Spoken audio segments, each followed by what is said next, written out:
Hey everyone, welcome back. If you're anything like me, you love to learn something new and are always looking for inspiration for your next trip. Well, you're in the right place because today we're diving deep into the world of bucket lists. Those dream destinations we all want to experience. And we've got a ton of inspiring articles to dig into today, like 100 bucket list destinations and places to visit, the world's 30 most beautiful places, even 40 most beautiful countries in the world, 2024. You get the idea. It's like they found every incredible corner of the planet and said, all right, now pick one. Talk about exciting, but also maybe a little overwhelming. Yeah, definitely. And that's what makes the idea of a bucket list so fascinating. It's more than just, ticking off locations. It's about figuring out what truly matters to you.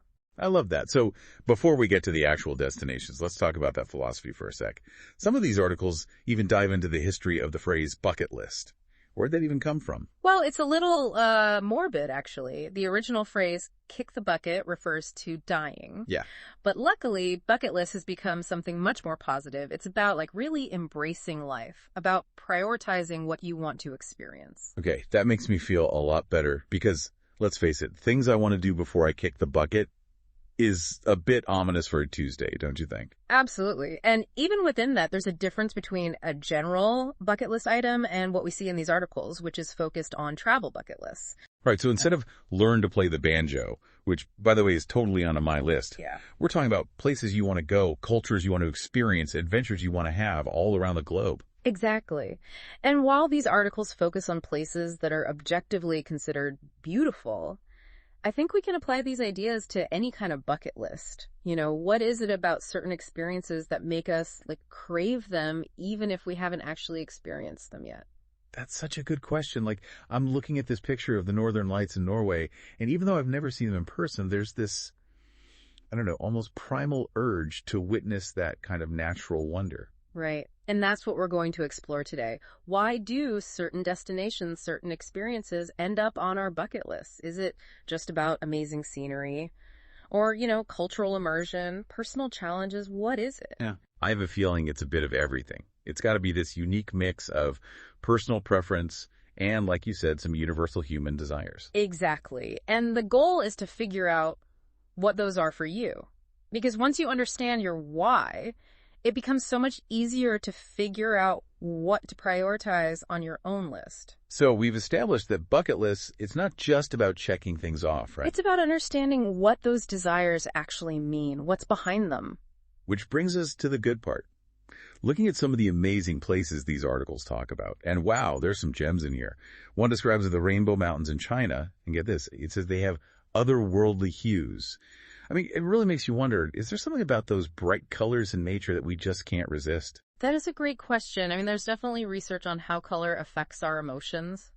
And it makes sense when you think about it. Those vibrant colors often mean good things, right? Right. Of abundance, life, Totally. It's like a field of flowers, just pure joy. Exactly. And then again, the same colors can also be, I don't know, kind of intimidating. Think about the intense colors of an active volcano. Okay, now I'm getting chills. Speaking of awe-inspiring, tons of these articles mention Neuschwanstein Castle, that fairy tale castle in Germany, Yeah. all perched up on that hilltop.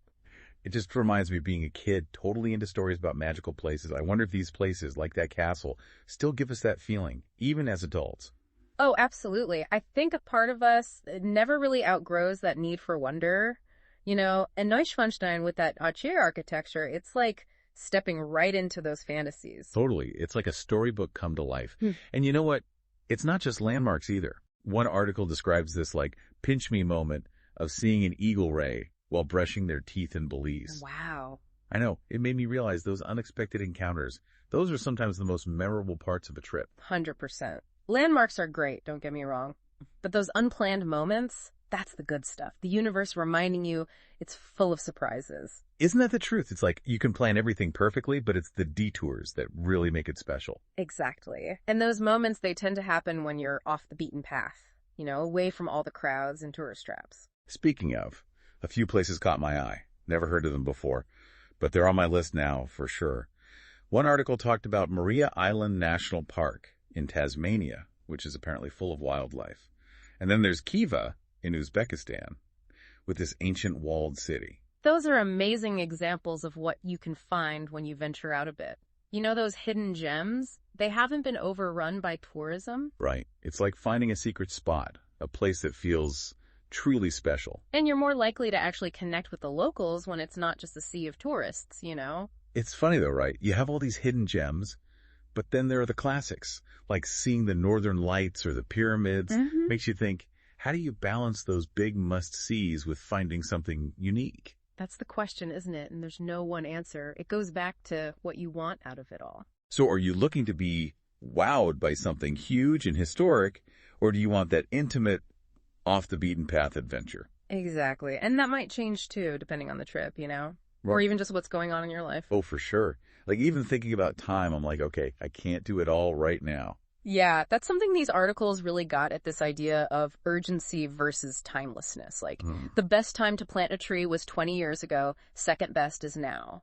But then again, the cherry blossoms in bloom. You don't want to miss that. Absolutely not. So maybe it's not one giant bucket list, but more like what feels important right now. Yeah. And what can wait. Exactly. And then what are you actually into? Right. Like we were saying, are you a history buff? Adrenaline junkie? Do you travel just for the food? Whatever excites you, use that. Let it guide you. And don't forget the practical stuff too. Budget, time off, what kind of travel you like. Got to factor that in when you're actually making plans. Finding that balance, Yeah. right? Dreaming big, but keeping it real. Yeah. Kind of like life in general when you think about it. I like that. Couldn't agree more. I think the main thing to remember is your bucket list. It shouldn't stress you out. It should be fun. Yes. It's about being curious, saying yes to adventure, and those unexpected things. Those often become the best stories. Well said. It's your journey, you know. Make it your own. On that note, huge thanks to you, expert speaker, for breaking all this down with us. And to you, dear listener, we hope this deep dive got you inspired to start planning those dream adventures. Remember, whether you're drawn to the familiar or something totally new, there's a whole world out there waiting. Happy travels.